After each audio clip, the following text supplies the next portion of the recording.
Hello, Kathy Beatty with Divorce Support Anonymous. How are you helping yourself heal? That's a really good question, wherever you're at in this process, whether you are just finishing the divorce, in the middle of the divorce, or after, years after the divorce. How are you helping yourself heal?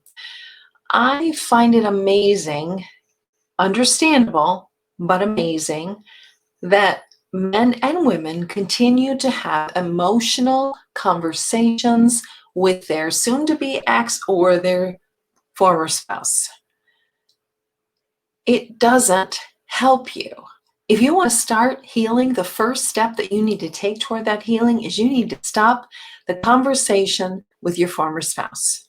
Unless you're wanting to reconcile, if there is that opportunity, then absolutely, I would love to see you have communication. But if you know that you are done, your divorce is done, you need to be guarding your heart and protecting yourself. And one way which you can do that is to stop having conversations that are emotional with your former spouse. People wonder, why can't I get healed? Why can't I start living my own life? Because you have not severed those ties. You've not put those boundaries in place. You're still having these emotional conversations, and secretly in your heart, you may be longing and hoping that you could restore this relationship when you know that the other person is absolutely unwilling and has moved on with their life. I see it time and time again when people are connecting, having these emotional conversations, and then they come to me and say, why can't I get over my spouse? Because you've not put up healthy boundaries. You have to stop having emotional conversations with your spouse because it brings up all this routine, all of these old feelings. I mean, don't get me wrong, I hope you can be friends eventually, when your heart is ready, but not before. So if you are having emotional conversations, which is really anything outside of the facts, your opinion, your feelings, it's not helping you to heal. It's kind of like picking the scab off continually. You're not going to heal that way. Stop having those emotional conversations because it is torturing your heart and it is shooting yourself in the foot. So that's number one. Number two, you've got to stop being a reflex to your own life. Oh, that's so easy to say, isn't it? Because we are so used to tending to children, tending to the community, contributing here, working in the church, working in, obviously, our work. We have to work. So we involve ourselves there. We can so easily become a reflex to our own life where other people have agendas for us that you don't have, ideally, and God does not have, ideally. You cannot serve everyone. That's why you must be intentional in your healing. And that's why the books behind me are available for assistance in doing just that, in healing.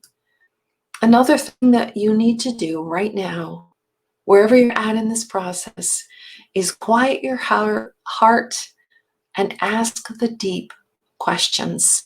Divorce is a spiritual matter, just like marriage is a spiritual matter. So, of course, if that marriage bond and covenant is broken, it's a spiritual matter. And we have to quiet ourselves and ask the deep questions. Who am I? What do I want? What does God have planned for me specifically? And that, of course, requires relationship with who God is. You want to heal. So you need to be taking the actions that are going to help you to heal. Bashing your former spouse is not helping you to heal. It's just causing you to ruminate, to go in circles about the pain and the past. Healing is to begin to get a glimpse of what a future can be for you. And asking yourself those deep questions. Who am I? What do I want for the rest of my life? Stop having emotional conversations with your former spouse and with their family members if they are not healthy for you, if they cause you to ruminate, if they cause you to bash, or that creates these difficult, painful feelings again. Don't have those conversations. Keep it very factual. Keep it very brief. Stop being a reflex to your own life. Everyone, let me say it again, has an agenda for your life. Your parents, if they're still living, do. Your siblings do. The community does. Your children do. But what do you need and want right now?